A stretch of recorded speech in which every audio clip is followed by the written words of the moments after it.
still followed the pattern. Well, he still here is here, and everything else in the middle is just stuff I can play around. But guess what? Who took away from the pattern? So who did away with the pattern? Biggie. That's why they said Biggie has the what? The best flow. That's what everybody says, right? Biggie has the best flow. He has the best flow because it wasn't as systematic. He was like swaying. He was going back and forth.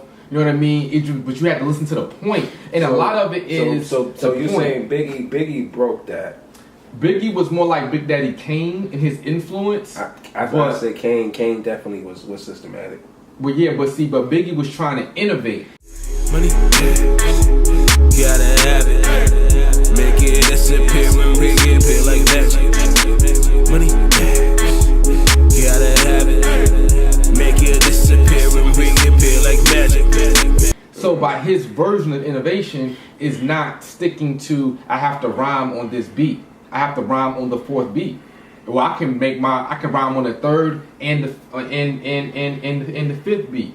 You know what I'm saying? If I'm counting 1 through 8, if I'm counting 1 through 4, I could just rhyme on, let's just say like the fifth and like the 1 beat, or the fifth and the 2. You know what I mean? I know that I was looking at and just trying to see where I could rhyme, and not even sticking to any type of rules, because that's what really hip hop. And that's what I was saying. I was like my earlier point of how it affects us now, and you know how we look at hip hop now, and how we look at at hip hop earlier. You know what I'm saying? Is really this is like people think that like boom bap music is a certain type of form, really, and really it's like that's what if Biggie wasn't killed, then he like that third album, it would have been you had more MCs that was gravitating to that flowy type shit, and that was more lyrical in a sense, and it was more musically. It wasn't. But now when Biggie's dead, that influence is gone. Now you have like DMX is ill. My first album I bought was DMX. Like Cannabis is ill, all this shit was ill. Prodigy was like really into that, you know what I mean? His rhymes, it was more about feeling. He didn't have to rhyme. It was like, even like, okay, I'll take you back, even Tupac, he tried to make it systematic, but Tupac, it was more his feeling. You know what I'm saying? So that's why Tupac was, because it was systematic feeling. You know what I'm saying? Tupac was very, like you felt what he was trying to say. With Biggie influenced your intellect, your mind, on how he was putting words together that shouldn't be there. And he was doing this, and he just said his name, B-I-G-G-A, and he went all around here. He just said that. Like he was just dancing and stuff. See, but Tupac, it was more feeling. So Tupac said, I don't care how it sounds. But my feeling got to come out. The systematic versus freeform.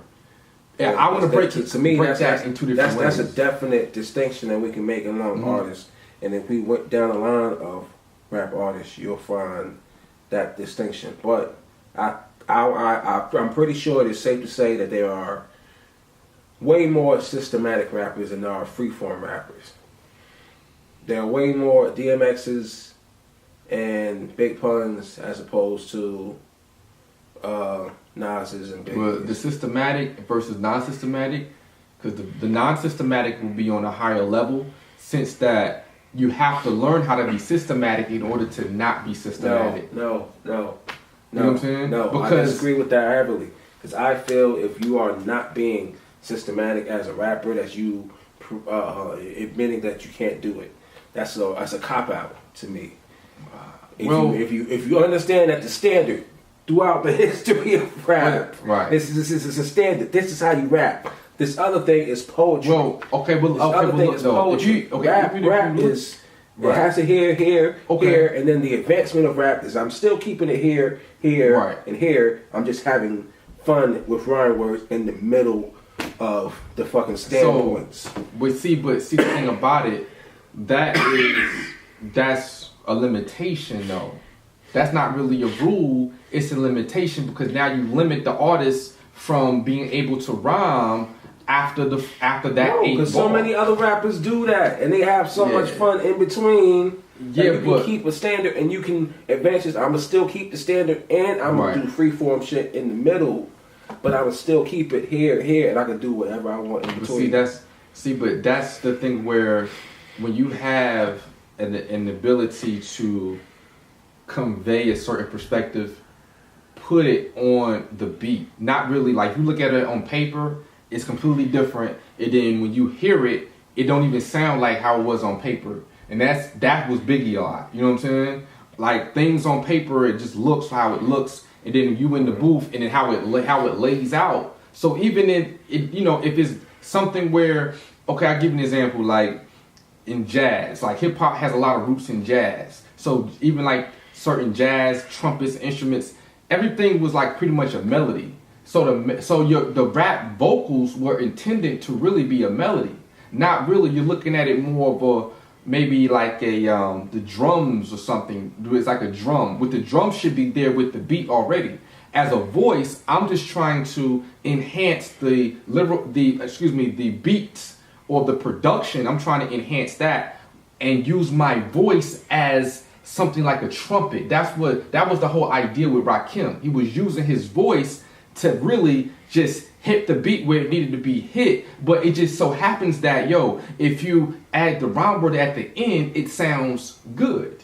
And but that don't mean that I can limit it to, just to that. But not to say, if you're going back to Nas, if you just look at it, like Nas had some of the same rhyme scheme DMX had, Mace had, all of them had. It's just that if you listen to Nas and compare to DMX, Mace, and everybody else, it was different. It was more intriguing in that sense. Some people say, well, maybe Nas was boring and things and things like that. See, but to me, I would say Nas is boring. I'm one of those. Well, see, with the thing with me, like, it's just like, I understand what the conveying, like what he was trying to convey. So it's like, and you have to know who you're dealing with too. It's like you're trying to make somebody that's like, you have somebody else's expectations onto this person. So you have to, as an artist, it's like a good book writer. Like, oh, I like, Robert Greene's books. I like how he writes. I like when you go into a certain artist like Cannabis, you have to know his attributes and appreciate those particular attributes.